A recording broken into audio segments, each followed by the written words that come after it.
So, in this lecture we are going to see a very interesting theorem. In a way I like to say that this is a theorem which allows us to predict the future. So, in terms of physics, what this theorem says is that suppose you have a particle and you know its position at time 0, and say at every point of time you know its velocity. Then from this data you can figure out what its position at any given point of time will be. So, basically what we are saying is that a function is determined by its derivative.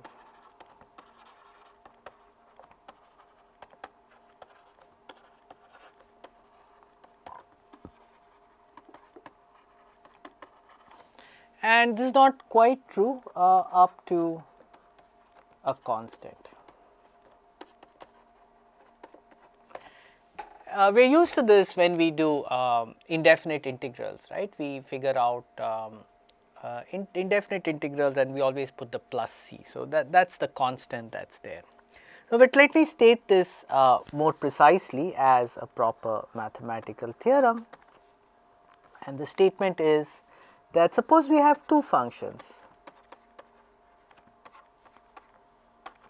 both are say on the closed interval a b, real valued functions, continuous on the closed interval a b and differentiable on the open interval.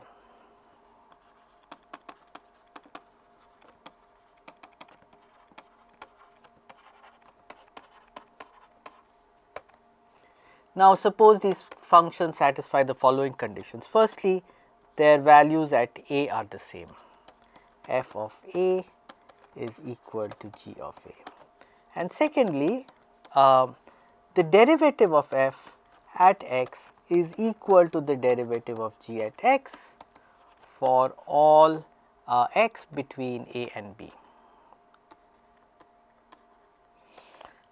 Then we can conclude that these functions are actually equal.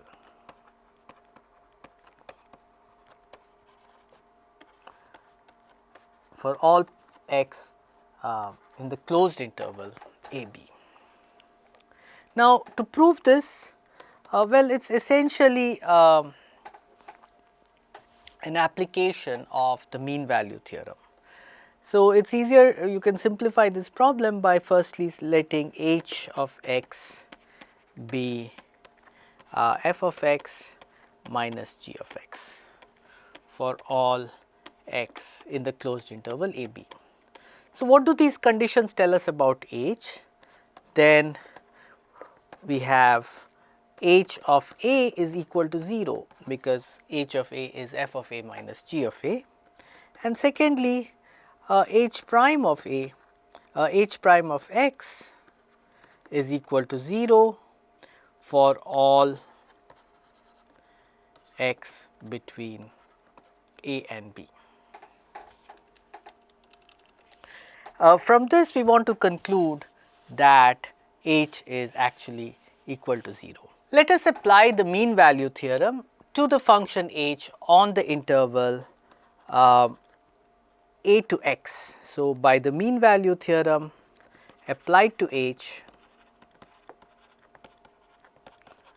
on a x, not on the whole interval a b, but between a and x, what we know is that there exists a point c in the open interval a x such that